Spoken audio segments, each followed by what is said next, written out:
The youngest you can be and log flight hours is like 13 or 14 years old. The youngest you can be in solo an airplane is 16 years old. And the youngest you can be and get your license is 17 or 18 years old. It was just before my 19th birthday when I got my first license.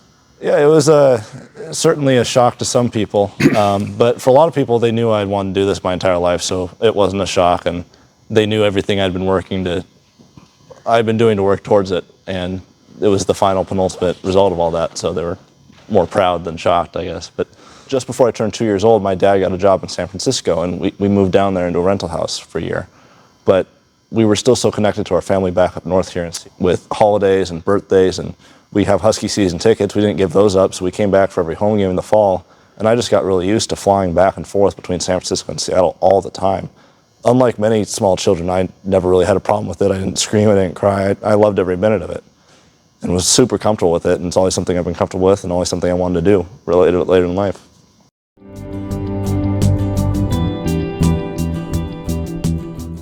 Yes, definitely. They always supported it. I mean, they didn't really have a choice. It was the only thing I ever wanted to do. So they kind of like, all right, we're doing this. We're going to support this because you clearly know what you want to do. It's not just something that you think is cool. You really want to do this and this alone. And that meant, sometimes it scared them because I thought, is he putting all his eggs in one basket? But at the end of the day, I think they'd rather have a kid who really knows what he wants to do than someone who has not even the first clue of what they really want to do, and kind of maybe takes a while to figure it out. But they really appreciated my determination, my work ethic, and my intent to get this done from a very early age. And I guess they've said it made their life a little easier because they didn't have to try to push me to find a career. As you grow up, yeah, there's a lot of other influence that come in. But every time we went on vacation, I loved to go to the airport. I loved to get on the plane. I loved to watch the planes take off and land. Whether I was 4 years old or 14 years old, it still was a sense of wonder every time. So I didn't really find these other experiences changing things. When I got into high school and I started taking some more advanced classes, I liked history, I liked law, I liked some of these other things, social studies, but I didn't want to make a career out of them like I wanted to make a career out of flying. I was questioned a lot. Oh, definitely, especially when I chose to come here. With my grades and some of the classes I'd taken and some of my test scores, they're like, you can go to Columbia, you could go to Stanford, you could go to Cal and UW and somewhere in the Ivy League, and you're going to Central Washington? And I would push back and say, Central Washington has what I want. They have a flight program. Those other places don't have a flight program. I want to go and be a pilot. I'm choosing what I want to do for the next 40 years and going to college to achieve that, not just choosing where I want to go for the next 4 years and figuring it out after that. And I know a lot of them went somewhere to a university just based on prestige or how rigorous it was, and they're maybe not as happy right now because they made that choice. I don't want to say they were short-sighted, but my decision for college was very, very long lead. I wanted to go somewhere where I could make the career I wanted out of my college experience, and Central Washington is the perfect place to achieve that for me. There's a lot of different ways people talk about this in aviation. Obviously the freedom of being up there, the agency of being in complete control. When you're up there, there's nobody else to turn to for help. Well, there is. There's plenty of resources that you can get up there with air traffic control, other pilots, your flight instructor. But at the end of the day, it's still your responsibility to be safe and maintain control of the airplane.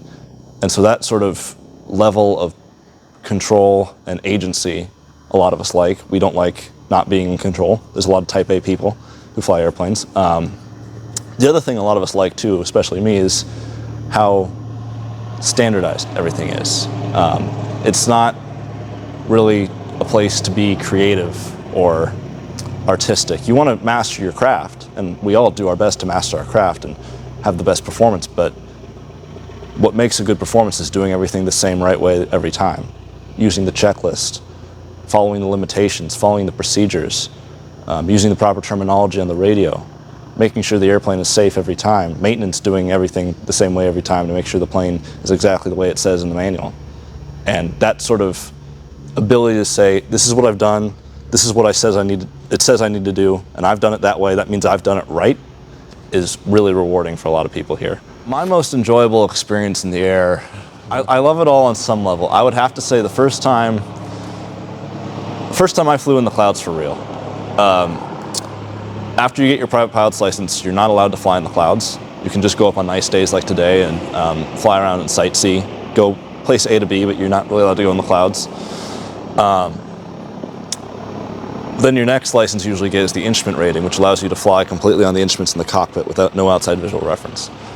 But most instrument training occurs in good weather, but under a little hood or some fogged up goggles so that the training pilot can't see outside. And the instructor is looking outside and also teaching. And so you don't really get the experience of flying in the clouds probably very much until you're already instrument rated. And a few months after I got my instrument rating here, when I rented a plane back on the west side of the mountains and flew up in the clouds from Everett down to Olympia, and it was amazing. I felt like a real pilot. Not that I didn't feel like a real pilot before, but I felt like a big-time airline pilot, flying through the clouds, flying above the clouds, talking. When you do that, you talk more on the radio to air traffic control, and it felt pretty cool. That was probably my most enjoyable experience flying.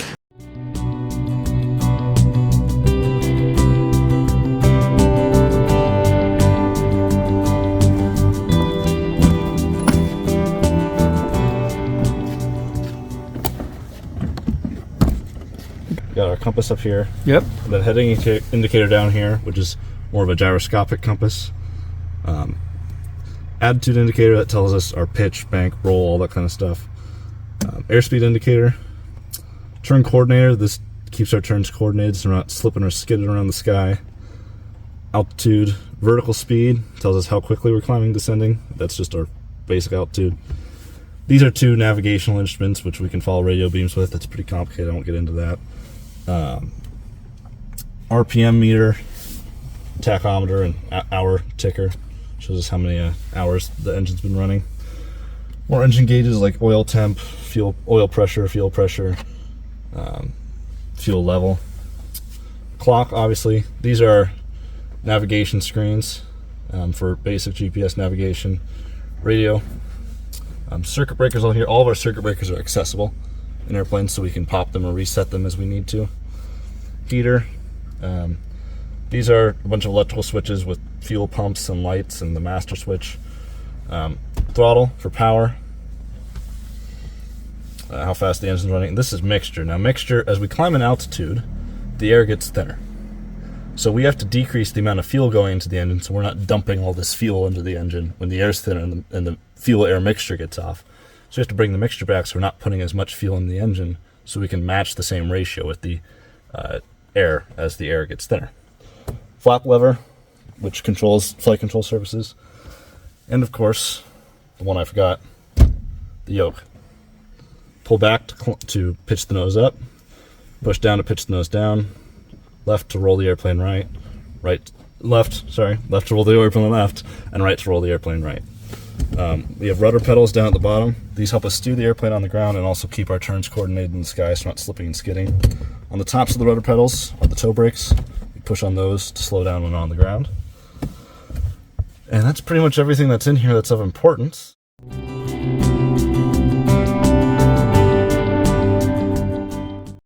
There's no parachute in this aircraft because we are trained what to do and how to land even if we have no power. So we practice that.